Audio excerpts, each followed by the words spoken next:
And now, you're tuned in to RBLR, the home of Tampa Bay's RBLR Sports.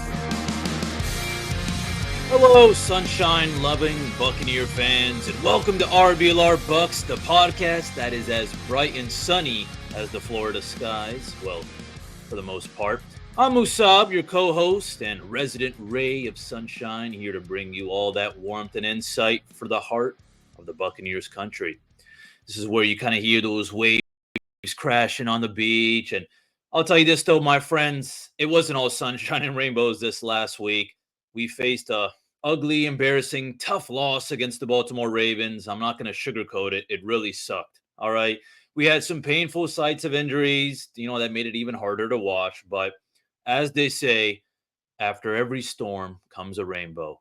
And our next destination on this Buccaneer journey is a Week 8 matchup against the Falcons, round 2. And it could be another storm before we see that rainbow. Sorry, just being honest, but I don't know. We'll see. But I got the positive vibes in our playbook, so get ready to soak up that incoming victory. But on the real, though, grab your flip-flops, a cold drink, settle in for that fun-filled Buccaneers fiesta right here on RBLR Bucs. But folks, before we set sail on that adventure, I want to introduce you to the two co-hosts who bring the rays of football knowledge to this podcast paradise. Standing right alongside me, he is the guy who brings the radiant energy to this show. He is back, Mr. Zach Blaine. How are you? I am fantastic, brother. How are you doing today? So far, so good. Obviously, outside of football, I'm doing good, but anything football related, I feel like it's one of the worst a rough weeks. week for us Bucs fans, for sure, man. Yeah. It was not what we wanted to wake up to Tuesday morning, to say the least. It just gets worse and worse, but Yeah. I don't even know where to start. But I'll tell you this, though, we do have our final puzzle piece, this iconic trio. To my left, joining me in the seas of Buccaneers fandom, he is the man with an encyclopedia of NFL knowledge, and he's got a little bit of that golden touch of statistical brilliance. He is Mr. Carter Brantley. Carter, what's going on, man? Here comes the mute I bug. caught it. I was like, oh man, I know I'm not muted or unmuted. Anyways, I'm doing all right. Obviously, really disappointing start to the week on Monday. We'll get into that. We'll get into the injuries that accompanied it. We'll get into what went wrong, and we'll get into the Falcons preview as well, because there's got to be a light at the end of the tunnel. It's not the end of the season. There's still more football to be played. So as down as it seems right now, as unfortunate as the events have been, there's going to be a come up. I have faith. It's creamsicle week. I mean, come on, we're going to have some fun here on this show, and hopefully this weekend watching the Bucs, obviously. But obviously a 41-31 loss against the Ravens from Monday night. Not exactly the showing on the national stage that you wanted to see from the Bucs.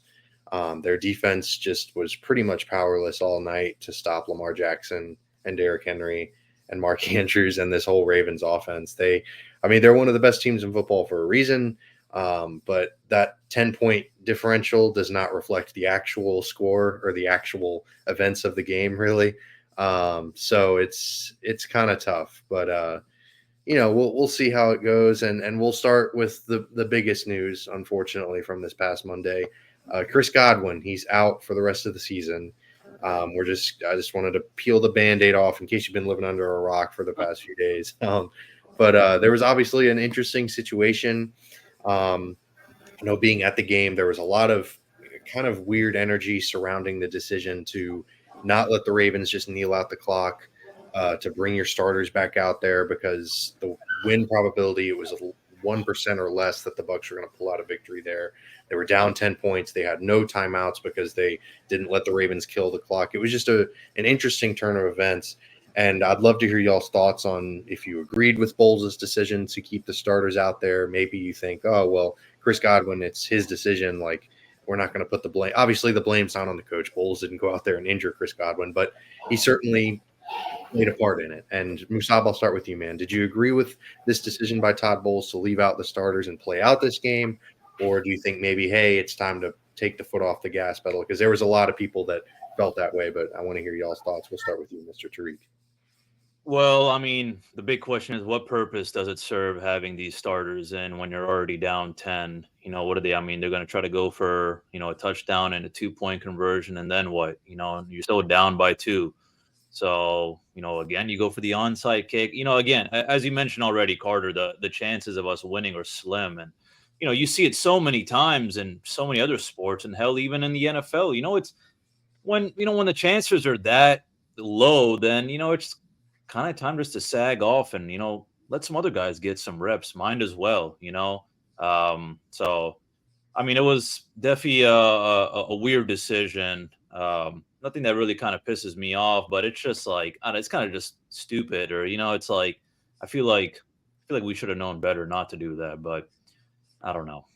Yeah, it was a strange decision because Todd Bowles is not aggressive. He's not someone that's pushing pedal to the metal all the time. In fact, we saw it last year. I think it was the playoff game and the loss to the Lions where he sort of, or I don't remember what exactly game it was, but he had an opportunity to do the same exact thing, call timeouts, extend the game, keep the Bucs in it, and he just didn't. And it was kind of weird. And now the shoe's on the other foot. Now we're seeing what happens when teams decide to do this. So instead of keeping the Bucs in this one game, now they have lost their best wide receiver for the rest of the season. So it's kind of just managing risk, balancing things out. I get you play to win the game, all those cliches, but yeah, I'm kind of with you. I would have pulled him in that situation, but yeah, I'm like you. I'm not. Oh, fire Bowles. He's on the hot seat now. Like, nah, let's slow our roll. Like, if you want to fire Bowles, and there are other reasons to fire him, but this shouldn't be one of them. But Mr. Blaine, how about you, man? Maybe you differ. Maybe you're let the guys play. But what are your thoughts on the situation? Yeah, you said there was what, a 1% chance that we could. Yeah, according to the win expectancy. Hey, you know what? 1% is 1%, right? That's how I look at it. Unless it says 0% chance, I think as crappy as the outcome was, had we, God forbid, scored there, right? But we scored with our second string in, we'd all be sitting there talking about, well, why didn't we just leave our starters in? We could have scored quicker. Yeah, that's a good point. I think it's a lose-lose no matter what. At the end of the day, it is their job to play football. Like, it sucks, and I feel for Chris Godwin so bad. Like, I talked all this crap on him in the offseason, but I really do hate that he's gone. But at the end of the day, I mean, it is what it is. Like, we tried. My bigger issue is it's still with Bowles, but not that he left Godwin in. It's that he can't decide when he wants to be aggressive and when he wants to not be aggressive. Because in that very same game, I mean, there was a 4th and 3 or whatever, and we punted. Yep. Mm-hmm. Like, I mean, you got to make up your mind. Are you going to be aggressive or are you going to be passive? Like, you can't do both just because, well, now it's a 10-point game. We might have a 1% chance. Well, if you would have scored when it was 4th and 3, we probably would have had a 50% chance. Like, come on, dude. That's my biggest issue with Bowles right now. Yeah, if you're going to give Bowles a hard time, or if you're going to say, oh, put him on the hot seat, his game management abilities have always been suspect, in my opinion. It's awful. I know that people hate analytics, and it's a kind of a buzzword that people use to describe poor decision making, but it's silly to not put your foot on the gas pedal, to not go for it on 4th. I love the way the Lions play football. I know that they got crap for it last year, but going for it on 4th is just more often than not the right play. Yeah, I love the way the Lions play ball. I wish that Todd Bowles, for lack of a better term, had balls to play that way. And I don't think he does. I think he's too passive, and as a defensive coordinator, he's great, but I think when it comes to making those decisions, he just can't do it. Yeah, and maybe it is the defensive coordinator in him that makes him think, well, I don't want to set my defense up for failure. Like he's sort of trapped in this defensive coordinator mindset almost, where, oh, well, if we don't get this, then the defense is going to be put in an awful position to let up points. And it's like, well, what if you do get it? Like, why are you thinking about that from that perspective? So yeah, it's a very strange mindset to have, but yeah, we just want to forget about this game for sure moving forward. It's going to be tough too, because without Chris Godwin and Mike Evans for a certain period of time, it's tough. But I also wanted, before we get into any positive outlook things, we still got some negatives to talk about. Baker had another tough game turning the ball over. I'm not huge into the, oh, well, interceptions are huge. Like, you got to take care of the ball, blah, blah, blah. Like, you want a guy to be trying to push the envelope and try to push things downfield and all that stuff. So I can appreciate being aggressive. Like, I'm definitely going to fall more on that side of the category. But he has 5 picks in 2 weeks. That's tough. He also leads the NFL in interception-worthy throws. He has 12 of them. That's brutal. That's not super fun. That's not a super fun metric to lead the NFL in. So is this a concern for y'all moving forward? Or maybe you're just like, hey, it's been a rough couple of weeks. Baker's going to be fine. He played really well in those first few games. Mr. Tariq, I'll start with you, man. What are your thoughts on Baker's performances recently and his struggles with the turnovers? Yeah, I think it just happened. I don't know. I'm not putting too much into it. I'm going to need a little bit more time to really kind of, start, kind of really getting hard on him being that, For sure. that bad, or, throwing away those interceptions. But I don't know. It just happens. It's part of the game. I mean, even against this Ravens game, it just, especially that first one really kind of, raised my eyebrows. I was like, that's a little odd, First but one it's was just, bad, yeah. just with all the pressure and everything going on. I mean, we had so much momentum that first drive, and then it all just went downhill from there. And, I feel like those things kind of affect you mentally as well. So I don't want to put too much blame on him just yet. I mean, I feel like he's still showing out for us. Like, he's still making things happen and stuff like that. So, what happens. And I mean, I also don't want to, I don't remember every single interception from the top of my head, but I can say that every single one of them were on him. Of course. Right. So, yeah. Yeah, it's tough. You don't want to necessarily put the blame entirely on him because quarterbacking incredibly difficult. Like, offenses are really hard to run at the NFL level, and it's his first year with Liam Cohen as his full-time play caller. Like, this is still an adjustment period, even though it's we're getting to the middle of the season. It's still very much like, hey, they're figuring some stuff out. So yeah, I'm with you. I'm not going to be too hard on him for sure, and like I said, it's just there's so much random variance or so much noise when it comes to these picks. And like you said, Musab, the first one was nasty. The first one was brutal. In the end zone, inside a goal to go situation, like, that's costing your team points. Second one, it's 3rd and long. You're throwing it downfield. That was essentially a punt anyways. So I'm not really going to get on him too much for the second one. But yeah, that first one, absolutely brutal. But we'll shift our attention to Mr. Blaine, the president of the Baker Mayfield fan club. You got his jersey on, so I do. My thing is, I don't think that first one was bad as it looked. Like, watching it live, I'd imagine it probably looked worse. But watching the replay, was it Marlon Humphreys, right? He's the one who got both picks. He dropped back in coverage. It looked like he was going to man, and when you saw the replay, I could kind of see what Baker saw. Still an interception. Irrelevant, like, whether it was a good or bad interception, it's still an interception. Is it cause for concern? I don't think so. It's 2 bad games. Like, he's got 5 interceptions. He's got 7 interceptions all season. 5 of those have come in the last 2 games. He also leads the league in touchdowns. He's performing at a good level still. He's not – I don't think he's thrown more interceptions than touchdowns in a game yet this year. I don't think so. I believe it's like 2. I don't think so either, yeah. I believe he's averaging 2.6 touchdowns per interception.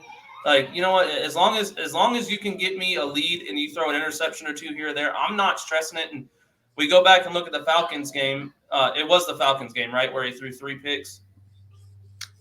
No, it was the Saints game because he threw the 3 picks in the second. Sorry, yeah. 2 of those 3 interceptions were not his fault. Granted, there was one where he should have thrown an interception and he didn't. Right. So it kind of balances out. Interceptions aren't his fault.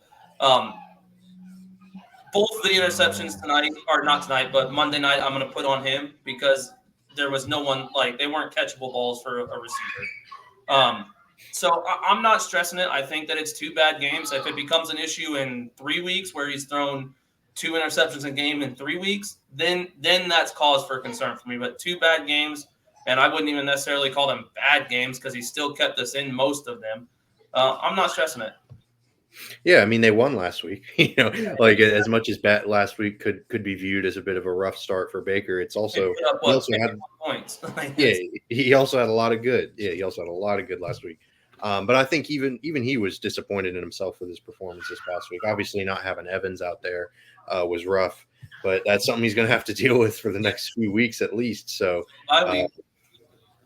So yeah, I don't know what to make of it, but we'll see. We'll see how it goes. But on the other side, they gave up 41 points. So what are we thinking about the defense? Like, I'm kind of in the boat of just like the Ravens. You kind of throw up your hands and think, well, if the Bucs have to play them in the Super Bowl, then yeah, that's gonna suck. But like until then, that's the Ravens, man.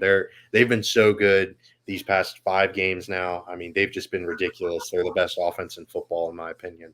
And it's not even really particularly close. Lamar and Derrick Henry, I was a bit concerned about that fit because Lamar was a pistol guy. Derrick Henry loves to run out of, under the center types of runs, sort of a standard NFL offense. And they were like, hey, no, we're both two of the best at our positions. We're both ridiculous athletes. Shut up. And I was like, oh, okay. Yeah, that makes sense. So it's been a match made in heaven for those two guys. So all that to say, do you think this defensive performance is a concern moving forward, or is it just the Ravens and we kind of shrug? Mr. Blaine, I'll start with you, man. What were your thoughts on the defensive performance? I don't know, man. It's such a weird spot. Like the first drive, I think I even messaged a group chat and I was like, Dean can be on the IR. It's okay. Like I feel comfortable.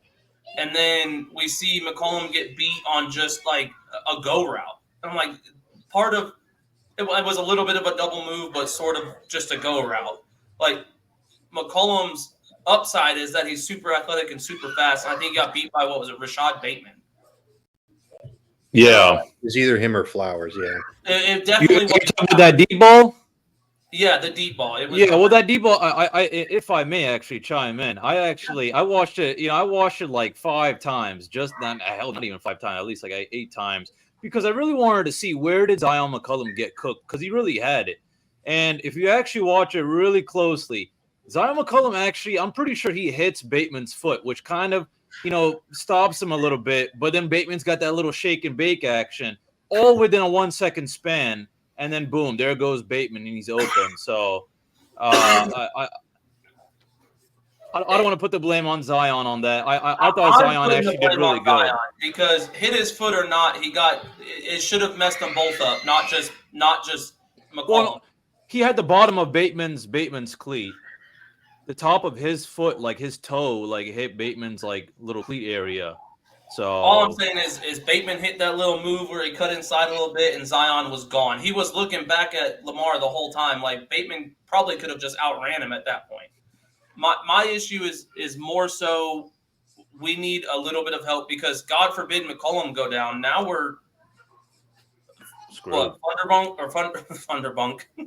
Funderburk and Isaac, yeah. Funderburk and Isaac, and I am not comfortable with that. I feel you. No one is. We look mid at best. Hazel's downstairs yelling. I apologize. But we look mid at best on defense, and against the Ravens, it's more excusable. I think coming up this week against the Falcons is going to be the real test on what's up with our defense. Yeah, absolutely. I mean, the defense needs to get their stuff figured out. Yeah. Especially as the offense is taking hits. But the good news is they don't have to play the Ravens again. So that's nice. They do have to play Kansas City and the 49ers, which that's going to be tough. But, we can cross that bridge when we get there. Yeah, I'm with you. This Falcons game is pretty big. And it'll certainly be a chance for the defense to sort of put up or shut up. And it's no longer the Thursday night short week excuse. I get Dean's out, but, other than that, they're relatively healthy. Or knock on wood, I guess I should do that with the Bucs right now. But yeah, I mean, it's going to be a big week for them defensively. But Mr. Tariq, I know you were sticking up for Zion, which always warms my heart because I'm a big Zion McCollum fan. But what were your thoughts on the defensive performance otherwise? Oh, I just want to say, yeah, I mean, that's probably the only thing I would defend Zion on just because right. Just because I just saw so many replays of that, and I just love, just to see how these guys run routes sometimes. So it really caught my eye. But I'll tell you this, I mean, overall, yeah, I mean, our DBs were out there getting cooked, but I mean, they did the best they could. I mean, our D-line too. It's just what you expect out of, Lamar Jackson and Derrick Henry. The only thing that kind of threw me off a little bit was, I mean, they weren't really utilizing Henry too much in the beginning of the game. It was really more just Lamar Jackson with a sprinkle of Justice Hill and the rest of the guys.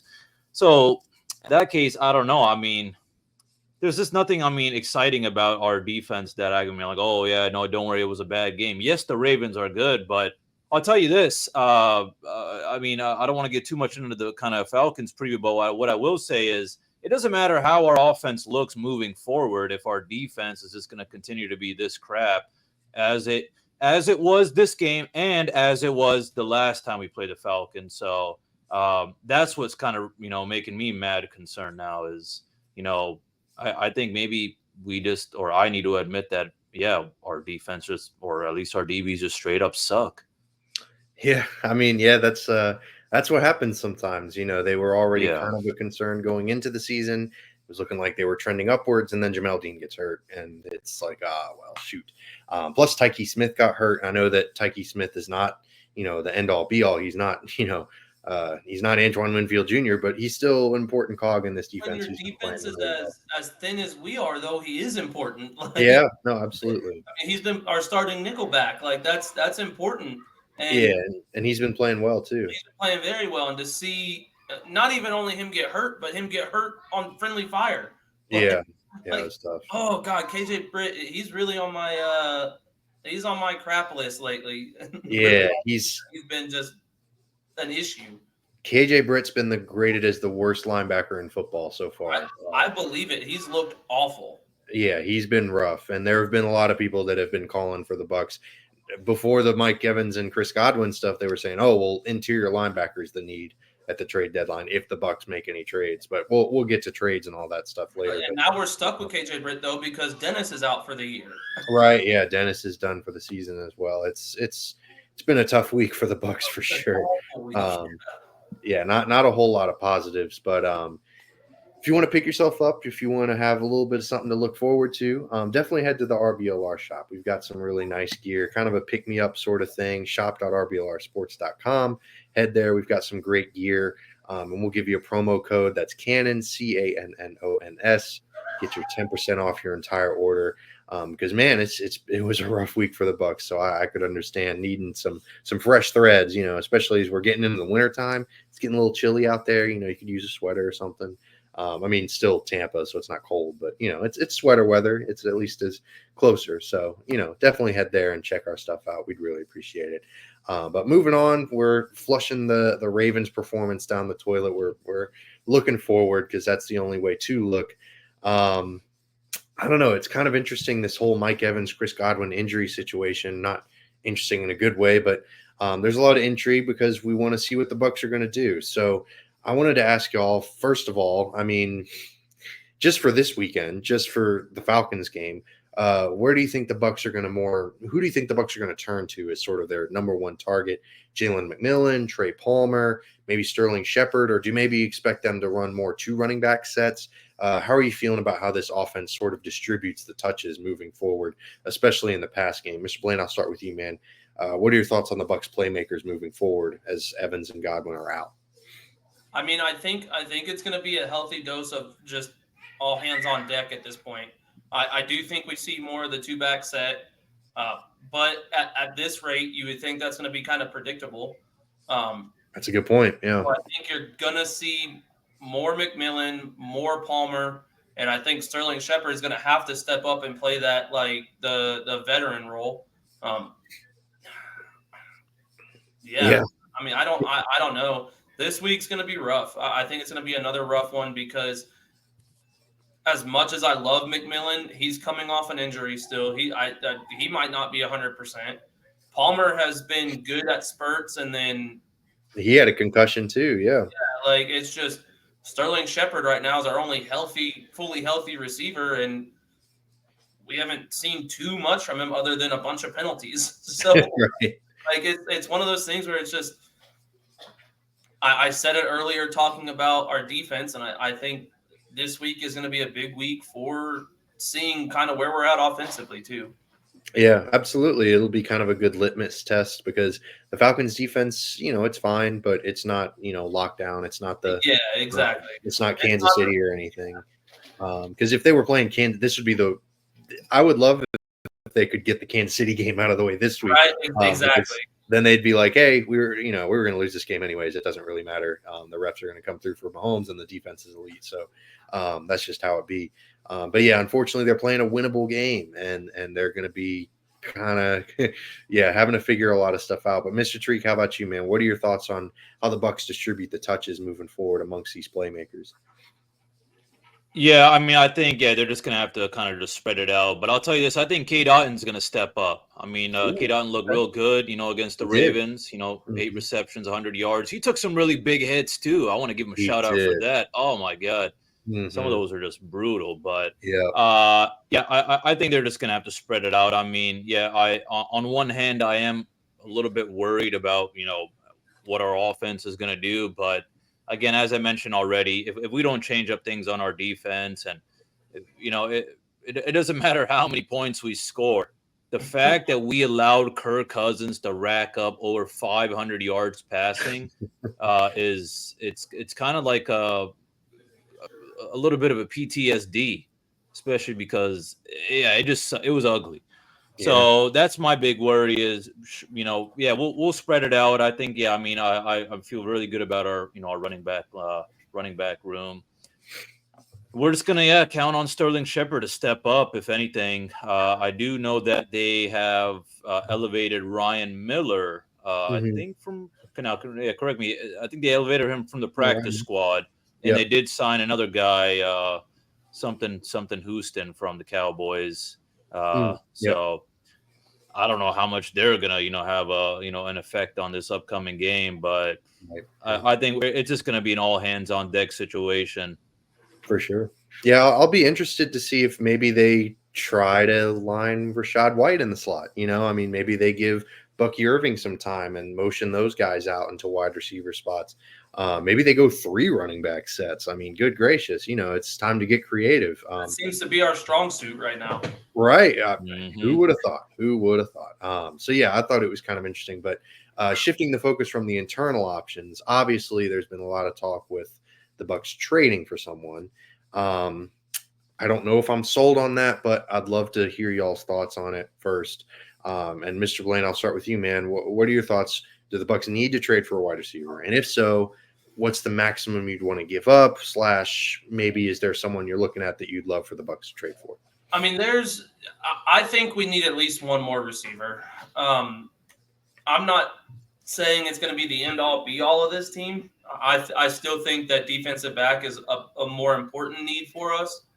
And I sent in our chat. I think we need one receiver and one corner, and I'll be happy. But looking at it, I also think middle linebacker wouldn't be a bad thing to trade for. So I think there's a few needs that we have, and if we were to get a receiver, I was gonna say Tyler Boyd, but I'm kind of scared with Tennessee just trading Hopkins. Hopkins would have been my ideal target. Yeah, absolutely. Without a I'm doubt. with you. I'm with you. Hopkins would have been a great target, but he's gone. He's going to Kansas City, so we'll see him in 2 weeks, unfortunately. So outside of that, I don't know necessarily who to target other than I know everyone's saying Cooper Kupp. I won't give up a second for Cooper Kupp. He's too old, injury prone. He's not been a good receiver since 2021 when he led the league, or 2022, whenever he led the league in yards. Mm-hmm. He's just steadily gone downhill. I don't want him. I saw Tutu Atwell from Houston. Or no, not Houston. The Rams. Yeah. Sorry, not Houston. Tutu Atwell gives me he's one of those ones like maybe potential. Is he any better than Trey Palmer though? See, that's where my head's at. Like, there's no one that I can go, you know what? This guy needs to be a Buck. I want him right now. Right.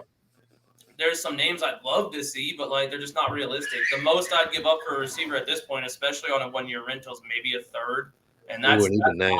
That's high. Yeah, I don't think I'd give up. But if it's not a rental, a third, I'd be okay with. If it's a younger guy on a 2 or 3 year contract, which is not going to happen for a third, it just won't. Yeah, I would do that, but yeah, that's kind of where my head's at. For sure. Well, Mr. Treek, how about you, man? Where's your head at with this wide receiver situation as the trade deadline looms? Think the Bucs need to make a move, and if so, got any targets? What are your thoughts on this? Not in the wide receiver room. Maybe like a maybe if anything, like a day 3 kind of person. I don't want to have anyone specific in mind, to be honest, but I don't know. I feel like at this point, at least for this Falcons game, I want to see what our wide receiver, how it's looking and what our wide receivers can do. Just with so many guys coming in and out, and I just feel like they're gonna have to learn the playbook and learn everything about the team and adjust and all that. I feel like it's a little too early to kind of for me to think about just getting any wide receiver to the best of our ability or something. I'm kind of with Zach. I think we need to focus now on our DB room. I think that's really what we need to focus on. And then we're sprinkling that linebacker room because it's just not working out with KJ Britt. So let's just ride the the wide receiver wave right now and see where it takes us. All right, I'm glad to hear that. That's an interesting perspective because I think the knee jerk reaction from a lot of Bucs fans has been like wide receiver, wide receiver, wide receiver. So it's interesting to hear about hey, the Bucs still had other needs that might be more important, and I don't necessarily disagree, to be quite honest. I mean, cornerback would be interesting, interior linebacker would be interesting, but honestly, I think the most likely situation for the Bucs is they stand pat. They don't give up any draft capital. Jason Light hates trading draft picks, which I get. They've been relatively successful in the draft, so there's reason to value those picks.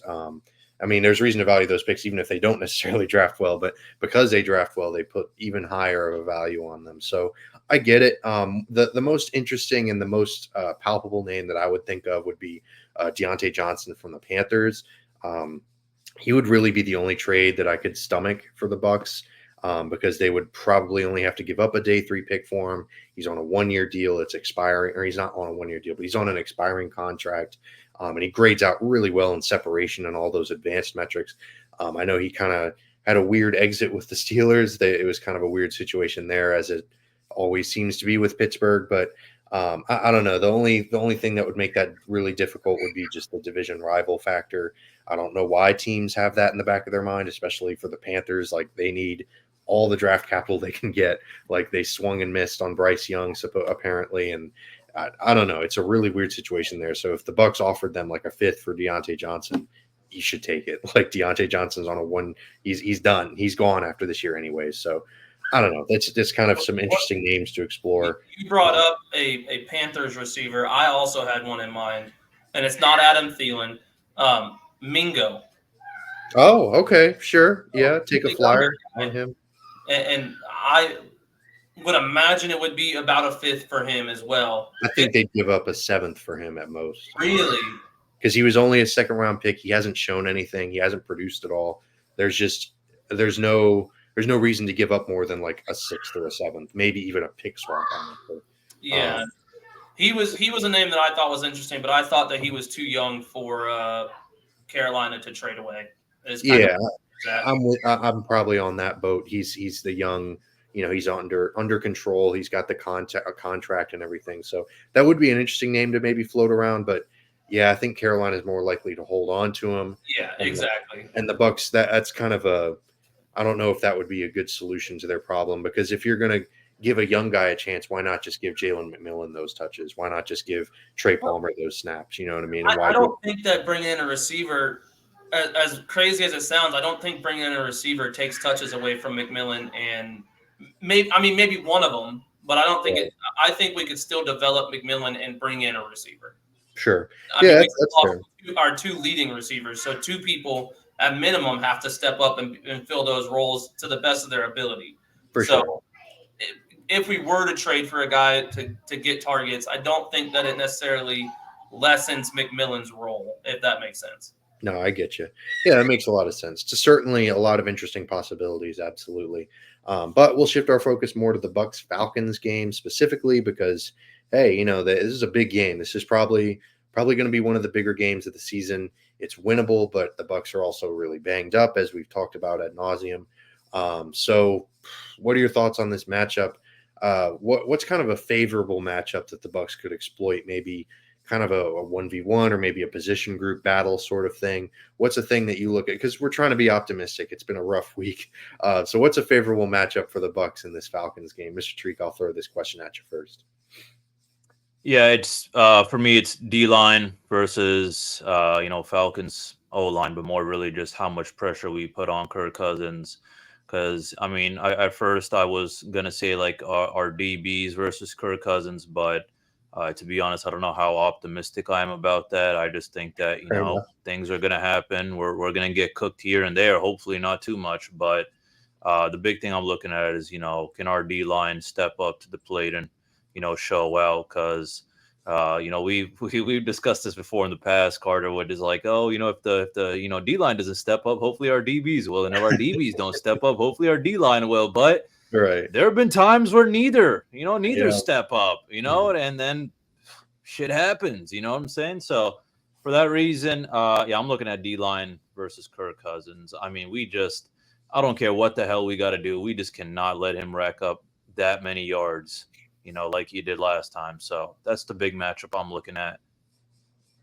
Yeah, I mean, it's understandable. If they are able to get pressure on Kirk Cousins, make him uncomfortable, he's not going anywhere. He's not moving. So yeah, the pressure aspect is definitely an interesting matchup for sure. If they can just get some wins off the edge or in the interior, that would be huge, because then, like I said, Kirk Cousins not moving, and they love Bijan Robinson is a fantastic receiving back. So I doubt that they use him in pass protection too often, because hey, they didn't draft him that high to block. That's for sure. So that'll be kind of something interesting to monitor for sure moving forward. Mine was the Bucs running backs versus the Falcons linebackers and defensive line, sort of their front seven. Also, Graham Barton has been fantastic. Ben Bredesen as a running blocker was really good against the Ravens. They ran for over 100 yards against Baltimore last week, and they obviously had the breakout performance against the Saints. So maybe they can continue that momentum. There seems to be a good groove, some good vibes. I know that's kind of a silly thing to say, but I'd love to see what Rachaad White can do in the open space, and Bucky and Sean Tucker obviously as well. So that's going to be something to monitor from my perspective in this Falcons game. But Mr. Blaine, how about you, man? What's your favorable matchup for the Bucs on Sunday? We mentioned Cade Otton earlier in the Ravens game. I think that he's going to play a big role. I agree with Musab. My biggest competition, I'll call it, is Cade Otton versus the Falcons linebacking core. Just their lack of coverage skills, in my opinion, I think plays well in Otton's favor. So I think that's going to be a big thing we need to take advantage of, as well as, I mean, touching on our defensive backs, we've got to, Musab also touched on it, limit Kirk Cousins. Maybe give him like 200 yards, not 500. For sure. Hell, I'll be okay with 250. Just don't give up over 500, please. Yeah. Man, some of these DBs this last game, it was like the bystander effect. You know what I'm saying? Every single one of these dudes were just standing like, oh, okay, my teammate will get him. We'll be all right. One pass to Zay Flowers where it was underthrown, and it was like Zay Flowers was the only one that corrected to the ball. And I was like, what are we doing? That even that first Mark Andrews touchdown, our guys dispersed like it was oil hitting a glass of water. Yeah. Yeah, that second Andrews touchdown, he absolutely just left Jordan Whitehead. Oh yeah. He cooked Whitehead on that. I got to give him that. I mean, it's tough. Mark Andrews, I know he's had a rough past few years, but he's still a really good tight end. Like, he's capable of doing that. Up until recently, he's been one of the top 2 tight ends in the league. When it was him and Kelsey were the 2 best tight ends, him, Kelsey, and Kittle. Right. And now, he's kind of fallen off a little bit, but I don't think it's his fault. I think it's all the weapons that the Ravens have, and he's also just been hurt.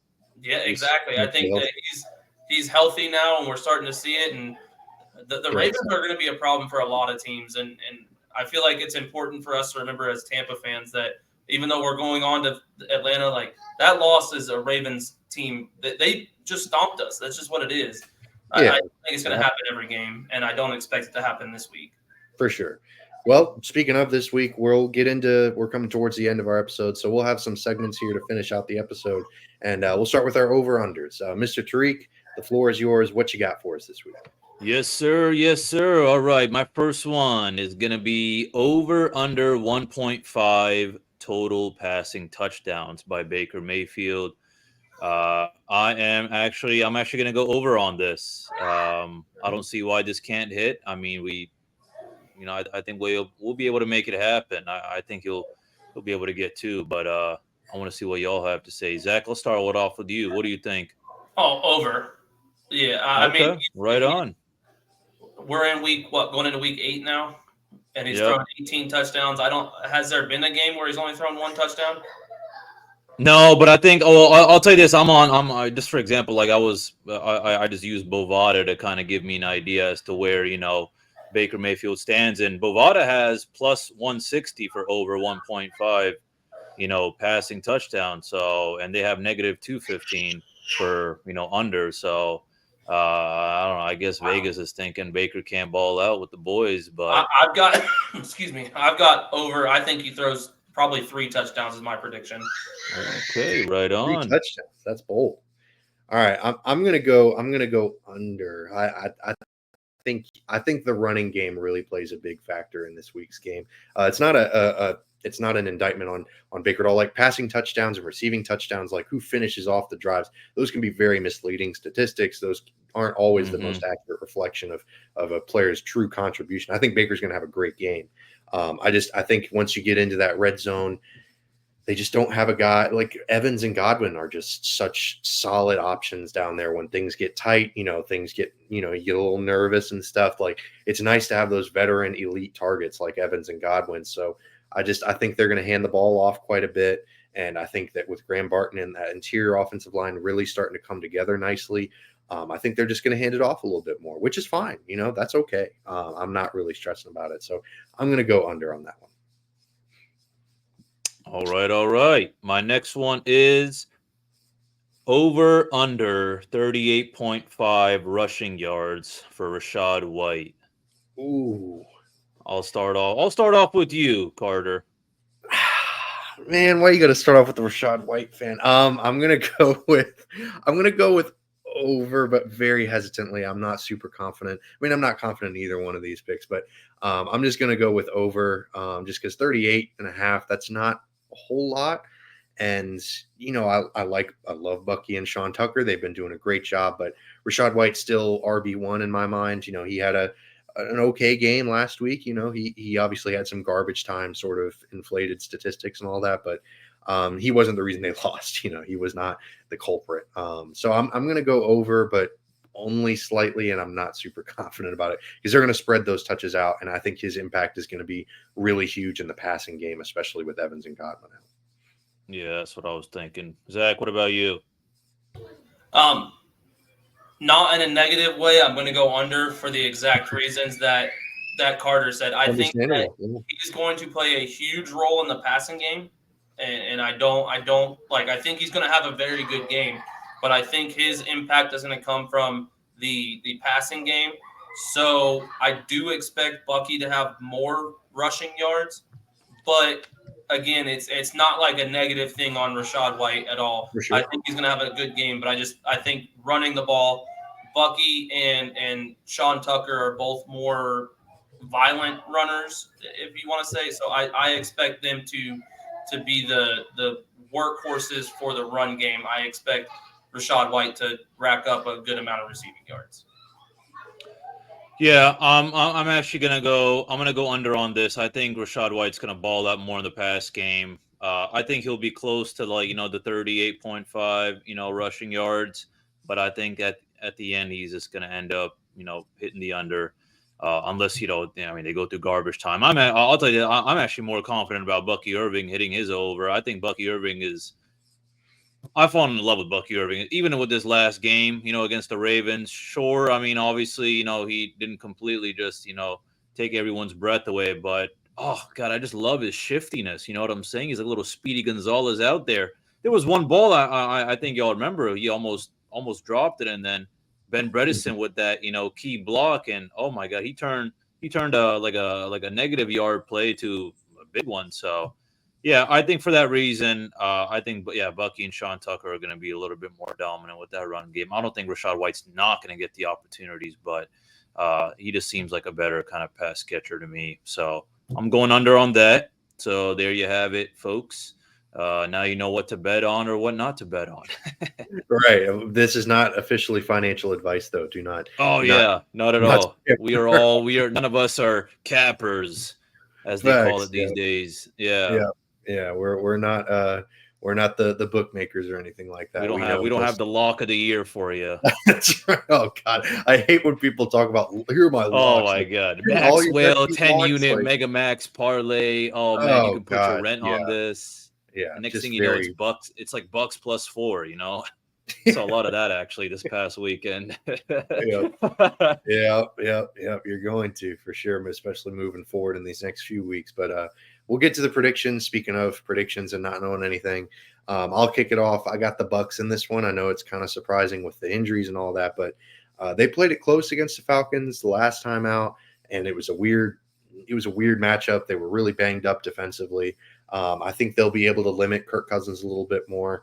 30-27 is the final score that I've got for him. I don't know if I already said that, but yeah, I've got the Bucs winning this one. I think the offense is going to put it together. This is going to be Liam Cohen's time to shine. You know, if anything, this might just get him to be more creative, which I think is going to be fantastic. Baker's going to show out. He's going to prove himself. You know, I don't need Mike Evans and Chris Godwin, but yeah, that's my call. I think it's going to be a close game, and I wouldn't be surprised if the Bucs lost, but I got them winning by 3. But Mr. Treek, how about you, man? What's your prediction for this game? I'm going 24-20 Buccaneers win. I just think that I really don't have anything other than to say that I think it's just going to be a roller coaster of emotions. You know, I think we're going to have a lot of, you know, good moments and a lot of ugly moments. The good moments being, you know, we get touchdowns and field goals, and then the bad moments allowing the Falcons to catch up to us. But in the end, I do think that, you know, we'll be able to, you know, secure the lead and secure the win.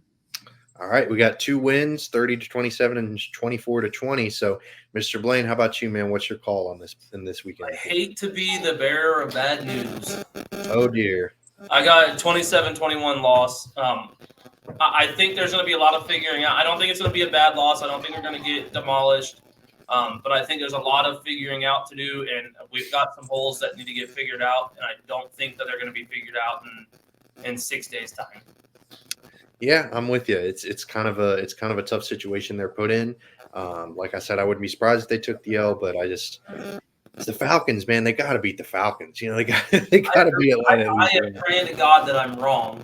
For sure. I don't want to be right, but it's a lot to overcome. Both teams are coming off a loss, and I just think that the Falcons are coming into it healthier than the Bucs are. Yeah, that's a good point. Health is a big factor, but hopefully we're tuning back in next week with a Bucs win. Regardless, if you wouldn't mind giving us a like or subscription, we definitely appreciate it. Or you can follow us at RBLR Bucs or at RBLR Sports. We've got some great content coming out across our channels.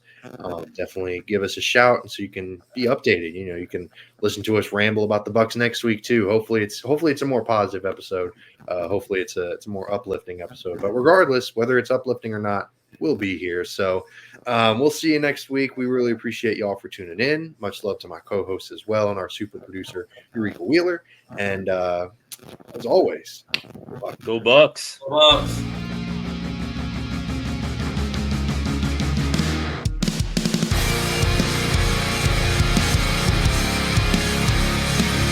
Thank you for tuning into this presentation by RBLR Sports. On your way out of the stadium, please remember to like and subscribe.